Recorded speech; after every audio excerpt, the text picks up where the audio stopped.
안녕하세요. 책 읽어주는 여자 홍퀸이에요. 지금 읽어드리고 싶은 책은 제목이 선율 위에 눕다. 송지인 지음, 자음과 모음 출판사에서 나왔습니다. 클래식 좋아하시는 분들 많으시죠? 특히 임윤찬 좋아하는 분들 많으실 텐데 잘 한번 들어봐 주세요. 잃어버린 열정을 찾아서. 라흐마니노프 피아노 협주곡 3번. 타오르는 불꽃처럼. 살다 보면 아무리 불같은 열정도 때로는 사그라들곤 한다. 그럴 때마다 나는 한 피아니스트의 연주를 찾아 듣는다. 그는 모든 연주에 죽을 힘을 다하는 음악의 헌신적인 연주자다. 음악을 현실에 구현하기 위해 몸이 부서져라 스스로를 불태우는 그의 연주를 듣고 나면 내 몸과 정신도 덩달아 열기와 영감으로 가득 차고 가슴은 터질 듯이 두근거린다. 꿈을 상기하는 것은 물론이고 오히려 이전보다 더 갈망하게 된다.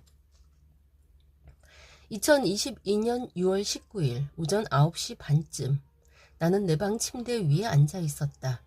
푹신한 베개를 힘주어 꽉 끌어안으며 잔뜩 긴장한 얼굴로 모니터에 시선을 고정하고 있었다. 얼마나 긴장했던지 온몸이 바짝 굳은 채였다.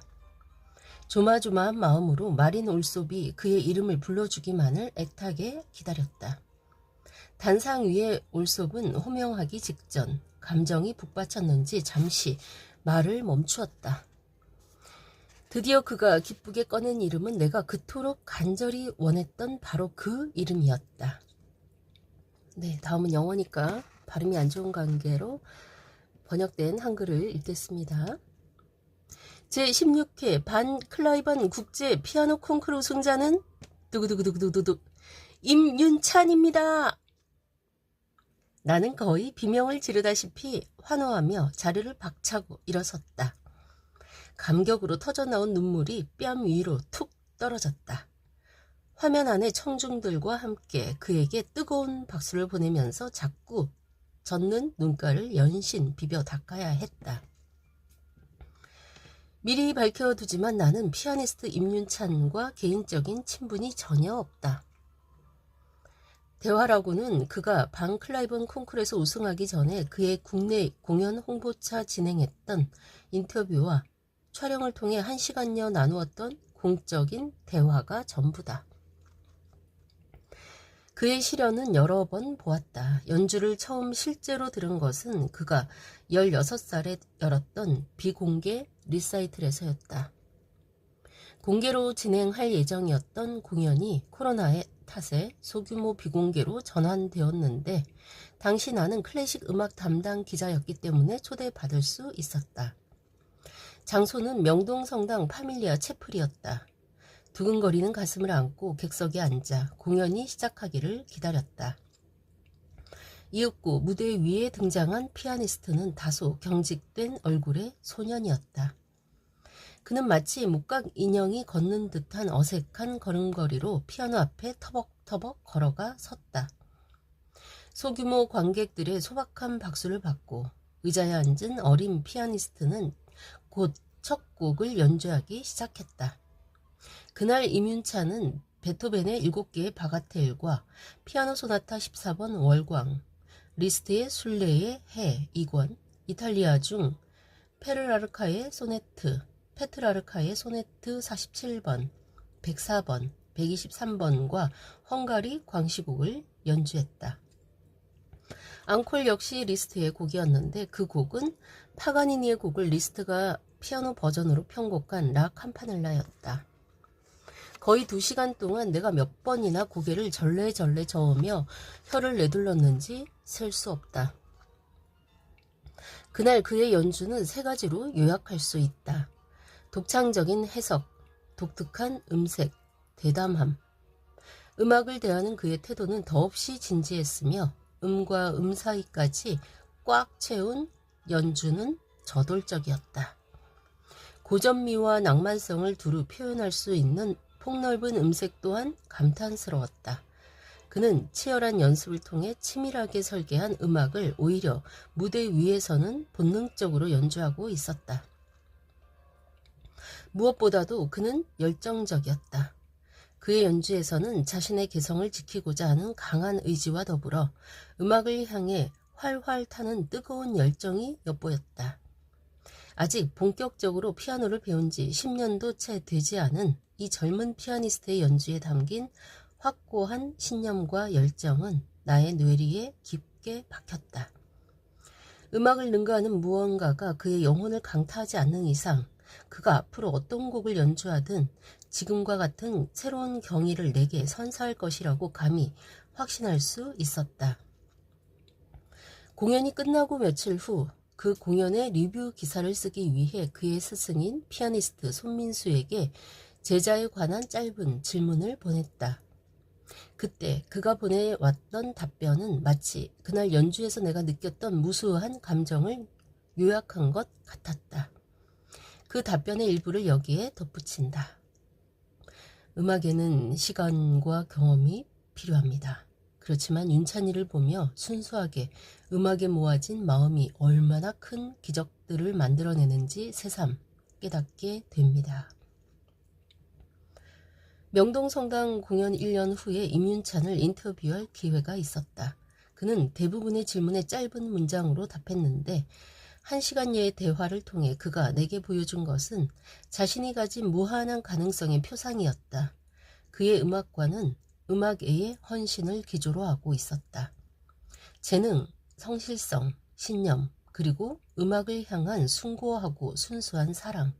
그는 위대한 음악가가 되기 위해 필요한 모든 것을 갖춘 피아니스트였다.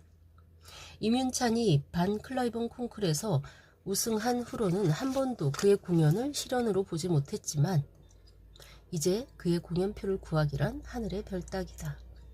나는 그가 반 클라이번 콩쿨 참가를 위해 미국으로 출국하기 전까지 약 1년 반 동안 그의 공연을 열심히 보러 다녔다. 그 공연들이 얼마나 대단했는지 쓰기에는 지면이 너무나 부족하다. 그 대신 어느 늦은 밤에 그의 연주를 감상한 후 적어 내려갔던 메모의 일부만을 인용할 수 있을 것 같다. 그의 연주를 들을 때마다 나는 무언가에 대한 순수한 열정만으로 저렇게 최선을 다해본 적이 있었나? 한 줌의 힘도 아끼지 않고 쏟아부은 적이 있었나? 자문하고 반성하게 된다. 임윤찬이 제16회 반 클라이번 콩쿨에 참가한다는 사실은 그가 본선의 모습을 드러내기 몇 달 전부터 이미 음악계에 아름아름 알려져 있었다. 그 소식을 들은 나는 그가 우승할 것이라고 믿었고 우승을 넘어 지금까지 내가 국내 여러 공연에서 목격했던 기적을 세계에 보여주리란 것도 의심치 않았다. 그의 무대를 본선부터 결승까지 실시간으로 챙겨보았는데 언제 무슨 일이 벌어질지 모르는 콩쿨의 특성 탓에 연주마다 가슴을 졸이며 두 손을 꼭 붙들고 화면 너머의 피아니스트를 응원했던 기억이 생생하다. 그의 이번 콩쿨 무대 중 역사에 길이 남을 명언으로 꼽히는 무대가 있다. 그 무대는 그의 두 번째 파이널 무대의 라흐마니노프 피아노 협주곡 3번 연주인데 나 역시도 명연이라고 생각한다. 정작 임윤찬 본인은 연습했던 것의 30%밖에 보여주지 못했다고 말했지만 그가 보여준 그 30% 안에 음악의 경위는 또렷하게 존재했다. 라흐마니노프의 피아노 협주곡 3번은 피아노 협주곡 중에서도 기술적으로 어렵기로 악명이 높다. 라흐마니노프는 작곡가 활동만으로는 생계를 유지할 수 없어 피아니스트로서도 연주회를 해야 했기에 곡을 쓸 때 자신이 연주할 것을 염두에 두었다. 그런데 그는 키가 워낙 큰 데다 그의 키는 2m에 가까웠다. 손도 다른 사람에 비해 2배 이상 길고 두꺼웠고 피아노 연주에 있어 탁월한 기술력을 가지고 있었다. 따라서 그의 작품은 고난도의 기교를 포함할 수밖에 없었다. 이것은 라흐마니노프 특유의 강렬하고 야성적인 다이내믹과 황홀감을 초래하는 극치의 낭만성, 이 두 가지와 더불어 라흐마니노프 피아노 협주곡의 특징이 되었다. 이 곡이 요구하는 연주 기술이 인간의 한계를 시험하는 것은 사실이지만 그렇다고 해서 이 곡의 본질이 어렵고 현란한 기교인 것은 아니다. 손민수의 스승인 러셀 셔먼 교수가 말했듯이 사람들은 기교의 개념을 잘못 이해하고 있다. 다들 피아노 기교가 연주의 핵심이라고 생각하지만 사실은 그렇지 않다. 피아노 작품에서 기교란 작품을 탄탄하게 받쳐주는 도구에 불과할 뿐, 기교보다 중요한 것은 서사와 서사에서 드러나는 서정, 열정, 환희의 아름다움이다. 말러의 심오함을 사랑하는 사람들에게 어쩌면 라흐마니노프는 너무 유치할지도 모른다. 서사도 감정도 너무 직접적이라 느낄 수 있다. 그러나 나는 이것이야말로 라흐마니노프의 음악이 위대한 이유라고 늘 생각한다.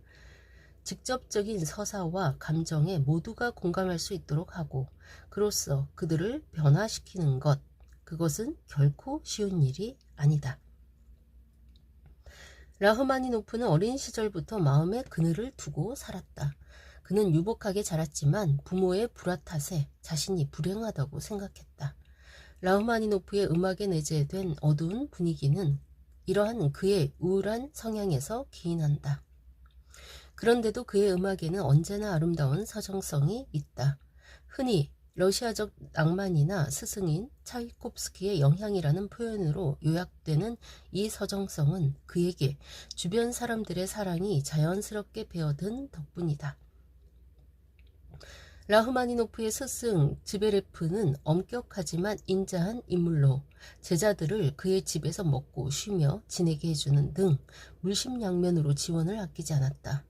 훗날 라흐마니노프가 즈베레프와 불화를 겪었을 때는 라흐마니노프의 고모 가족이 그를 따뜻하게 보살펴 주었고 그가 교향곡 1번의 실패로 좌절해 3, 4년간 작곡을 전혀 하지 못하며 괴로워할 때는 니콜라이 달 박사가 그의 정신과 치료를 맡았다.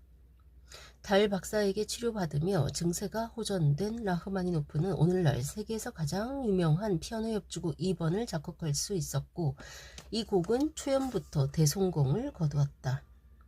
화려하게 재기한 그는 이 작품을 달 박사에게 헌정했다. 그 후에 안정적인 환경에서 작곡한 피아노 협주곡 3번은 라흐마니노프의 절친한 친구이자 그를 진심으로 존경하고 사랑해 주었던 피아니스트 요제프 호프만에게 헌정했다. 이처럼 라흐마니노프 음악의 기반이 되는 절망과 부활의 서사에는 그의 안에 살아있는 열정과 그 열정의 불씨를 누군가가 계속 곁에서 지펴주었던 경험이 자리잡고 있다. 그래서 라흐마니노프의 음악은 곧 불꽃이다. 그 인생을 지탱한 그 불꽃은 어둠 속에서도 찬란하게 타올라 이내 그곳이 어디든 그곳을 아름답게 채색하며 빛의 천국으로 만든다. 이민찬의 이 작품 연주에서 피아노의 첫 등장은 처연하고 쓸쓸하다. 라흐마니노프의 내면에 침잠된 깊은 어둠은 피아니스트의 담담한 음색에 의해 과거로부터 현재로 소환된다. 그가 가장 진귀한 보석을 세공하듯 심혈을 기울여 윤색한 변화무쌍한 음색은 라흐마니노프의 우울을 꺼낼 때는 어둡고 무겁게, 서정성을 드러낼 때는 환하고 아름답게, 뜨거운 열정을 터뜨릴 때는 화산의 붉은 용암처럼 폭발한다. 1악장과 2악장이 전개되는 동안 다채로운 피아노 소리는 마치 물감처럼 라흐마니노프의 삶의 장면들을 다양한 색상으로 그려낸다. 이 작품의 3악장은 그야말로 감동의 대명사다. 특히 마지막 최후의 3분에 감동하지 않을 사람은 없다. 10손가락을 모두 사용해 천둥 같은 굉음을 내는 화음으로 시작해 고음부에서 저음부로 하강했다가 곧장 반대 방향으로 상승하며 일어서는 피아노는 관현악과 합세하며 하나가 되어 부활하는 듯하다. 피아노와 오케스트라는 서로 화답하며 점차 음악의 양감을 키워나가고 태양의 빛이 구름 사이로 나오듯 오케스트라 소리 사이사이 피아노 소리가 결합하고 마침내 피아노와 오케스트라의 사운드는 별이 폭발하듯 찬란한 빛을 낸다. 클래식 음악을 전혀 몰라도 이렇게 그 연주의 대단한 지점을 짚지 않더라도 이민찬의 연주를 한번 들어보면 누구나 알 수 있다.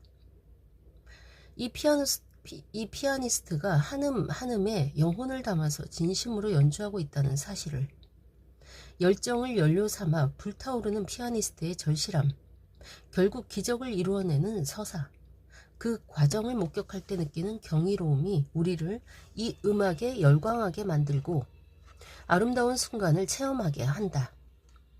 그가 건반에 붙인 불은 우리의 가슴에 옮겨붙어 벅차게 하고 눈가가 젖어들게 만든다. 마지막으로 어떤 절망에도 지금처럼 부활할 것이라고 예고하는 라흐마니노프를 대변하듯 한치의 망설임 없이 질주하던 피아니스트와 오케스트라가 음악의 끝에서 두 손을 하늘을 향해 던져 올리는 순간 우리는 그 자리에 함께 있는 관객들과 같이 감격의 환호성을 터뜨릴 수밖에 없다. 피아노 협주곡 3번은 라흐마니노프가 피아노 협주곡 2번으로 성공을 거두고 난 후에야 과거에 힘들었던 시간을 돌이켜보며 작곡할 수 있었던 작품으로 한 인간의 열정적이고 낭만적인 삶의 증거다. 삶의 수많은 고비 속에서도 다시 일어선 불굴의 서사가 읽히는 위대한 음악을 들을 때마다, 그 걸작을 연주하는 피아니스트의 헌신을 목격할 때마다 나는 다시금 타오르는 열정으로 무언가를 이루고 싶다는 열망에 사로잡히게 된다. 수없이 들었는데도 그의 연주를 들을 때마다 내 가슴 속에 잠시 가라앉아 있던 열정은 다시금 뜨겁게 불타오른다. 고된 삶을 버티다 잃어버린 무언가를 되찾고 싶은 누군가가 있다면 한 번이라도 그의 연주를 들어보았으면 하는 것이 언제나 나의 바람이다. 네, 여기까지 읽을게요. 뒤에 추천 연주 세르게이 라흐마니노프 피아노 협주곡 3번에 대해서 또 잠깐 써 있는 거 좀 읽어볼게요. 이민찬이 연주한 이 연주에 대한 어떤 소감, 추천사 같은 거네요. 혁신적인 피아니스트의 음악을 향한 헌신과 열정이 이루는 기적을 보여주는 연주. 역사상 최고난도의 협주곡이 요구하는 기술들을 완벽하게 소화할 뿐만 아니라 그 안에서 음색을 자유자재로 바꾸어 나간다. 곡에서 폭발적인 힘이 필요할 때마다 이민찬 특유의 압도적인 에너지가 발휘된다. 음악에 완전히 몰입한 그가 오케스트라와 대화하듯 또는 자기 자신과 대화하듯 무의식적으로 보이는 제스처 또한 이 연주의 묘미다. 오케스트라는 초반엔 불안하게 움직이지만 1악장에서 연주자에 동화된 후 1악장 중반부터 달라지기 시작해 2악장에서부터는 확실히 선명해진 소리를 들려준다. 3악장에서는 같은 오케스트라라고 믿기지 않을 만큼 집중력과 호흡 측면에서 놀라운 변화를 보인다. 흔들리고 있던 오케스트라가 솔리스트를 믿고 그와 하나가 되면 하나의 곡 안에서도 음악이 얼마나 놀랍도록 변화할 수 있는지에 집중하며 감상해 보는 것도 좋은 방법이다. 네. 정말 아름답고 멋진 연주, 이민찬의 방클라이번 콩쿠르의 그 영상을 제가 그때 생방으로 유튜브로 봤었는데요. 그때 감동이 읽으면서 그대로 전해지는 것 같아서 좀 찌릿찌릿한 순간이 꽤 있었습니다. 어쨌든 여러분도 아마 보신 분들은 또 그때 감동을 다시 떠올릴 테고 못 보신 분들 꼭 찾아보시길 바랍니다. 이민찬의 멋진 연주 보시면서 제가 읽는 거를 들어보시면 더 좋을 것 같아요. 네, 이 클래식에 관한 좋은 책, 내 삶에 클래식이 들어오는 순간, 선율 위에 눕다. 꼭 한번 읽어보시기를 강추하는 바입니다. 지금까지 좋은 책 소개하는 여자 홍킨이었습니다. 감사합니다.